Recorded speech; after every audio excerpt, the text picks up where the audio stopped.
YouTube is the second biggest search engine in the world with over 3 billion searches a month and over 100 videos uploaded a minute. In addition to that, YouTube is integrated so deep with Google now, it's actually showing up directly in search results around queries. Google is taking you to specific parts of YouTube videos. YouTube is taking off, and the question is, if it's growing this much, should you be looking at, for the first time, YouTube ads? Hi everybody, I'm John Lincoln with Ignite Visibility, and today I'm going to answer the question, should you do YouTube advertising?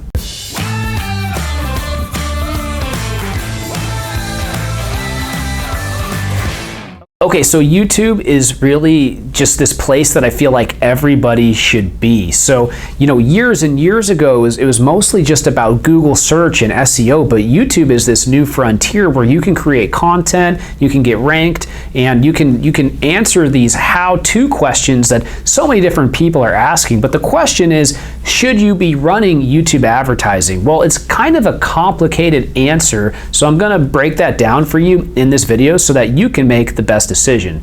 So the first thing that you need to understand is that YouTube ads have a ton of reach. So you can get in front of lots and lots of people. So that's definitely a positive. Okay, item number 2, although you can get in front of a lot of people, you can also burn so much money if you don't set it up correctly. So the thing that's important to keep in mind is there's so many different ways to advertise on YouTube, and I'm going to walk you through each of the different ways in a minute here. Okay, before I walk you through them, the one thing that I want you to know in item number 3 is that the cost per acquisition for YouTube ads is generally higher if you're looking at it on a performance-based marketing perspective against the other channels. So for example, if you look at how much it costs to make a sale on an e-commerce site, or if you look at how much it costs to generate a lead on a lead generation site, it's going to be more expensive on YouTube in most cases, 80% of the time, than it is going to be on Facebook, than it's going to be on Google Ads or any of these kind of top networks. Bing, for example, YouTube is usually double or triple the expense to make an acquisition. I'm going to explain why in a little bit. Okay, so the first type of ad is the True View ad, and there's 2 types of True View ads. There's in-stream ads, and then there's video discovery ads. Video discovery ads are when somebody does a search and then it pops up and somebody has discovered that. So it's kind of this discovery thing where somebody has to click on it and it's served based on around what you've been doing and kind of your history on YouTube.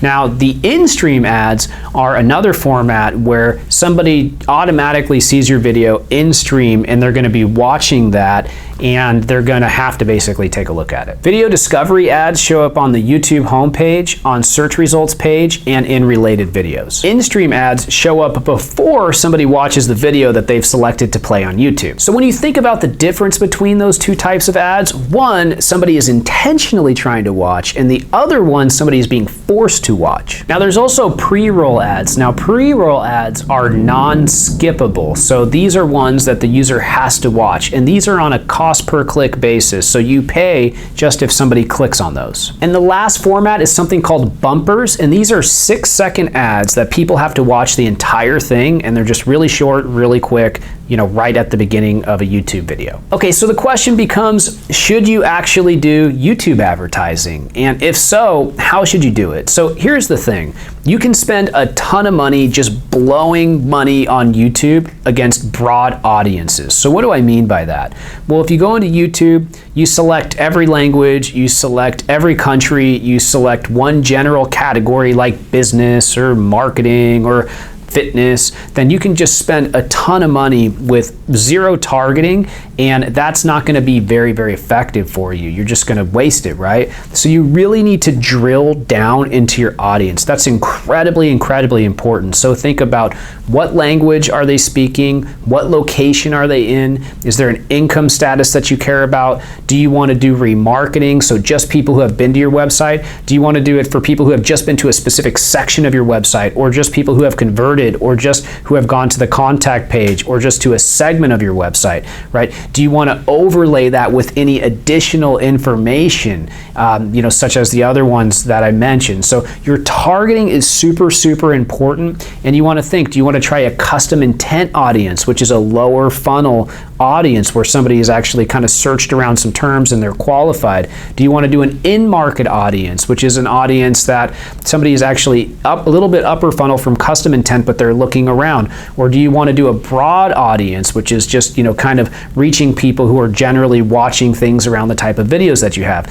Outside of that, do you want to try something like targeting people who are just watching specific channels? So creating a list of different channels out there and then targeting people who are watching those different channels. That's another option. So the targeting on YouTube is really, really important. So you got to get that down if you want to be successful. Now, when it comes to these types of different ads that you can run, the video discovery ads are probably the best because people are searching around it, they see the ad and there's some intent there, they have to take an action. So those are really, really good, but they're also really, really expensive. So if you don't have great targeting there and if the person's not really interested and you don't even really have an amazing headline, that one is going to cost you a lot of money for each action, but that action could be more quality.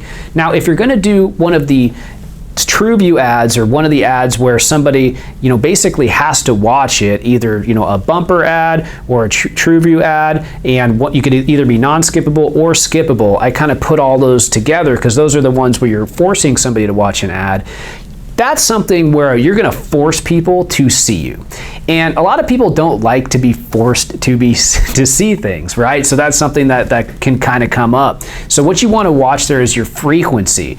If you're hitting somebody in a very small audience 10, 20, 30 times over a 30 to 60 day period, that could make somebody upset. So you want to make sure you have the right frequency if you're going to be running those type of ads. But those type of ads generally have amazing distribution. So you can get in front of so many people for very, very little money. Depending on your targeting and whatnot, it could be a few $100s for thousands or tens of thousands of people to find out about your brand. And that for me gets me really, really excited and should be something that's the part of every marketing campaign who has any presence on YouTube, because it's just great. A little bit of money for so much brand awareness. Okay, so when it comes to structuring your YouTube campaign, just like any campaign online, I think you want to allocate some money for branding, brand awareness, some money for middle of the funnel, and then some money for lower funnel. And what you're going to want to do is make sure that you're customizing your ads and your audiences around each one of those. So for your top of funnel advertising, you're going to want to focus on things that are educational, things that people are going to enjoy, things that aren't going to be a super hard sell. As you move down in the funnel to the middle and bottom of the funnel, after they've seen a couple videos and they've kind of gotten to know you through the advertising, hopefully some of them have subscribed to your channel, maybe some of them haven't, you're going to start to nurture them more and more and start to be more conversion focused. So it's going to be more awareness, educational, fun, light, and then get down further in the funnel to the point where you're trying to get people to actually convert, saying sign up now, get a free analysis, buy this product, etc. Another really exciting thing is YouTube has something now called ad sequencing, and that is basically this process where you can show somebody a sequence of ads. So if you want to show them 2, 3, 4, 5, 6, 10 ads, different ads in a sequence or similar ads in a sequence, you can do that. But when you think about that funnel approach from top of funnel to the bottom of the funnel, this really works out well. So think about it from your own perspective. What do you want your customer to see at the beginning of their journey of getting to know your brand all the way down until where they convert? So these ad sequencing ads are really great. Thanks so much for watching. Make sure to like, comment, and subscribe. And if you have any issues with YouTube ads or any questions, make sure to leave it below. Thanks.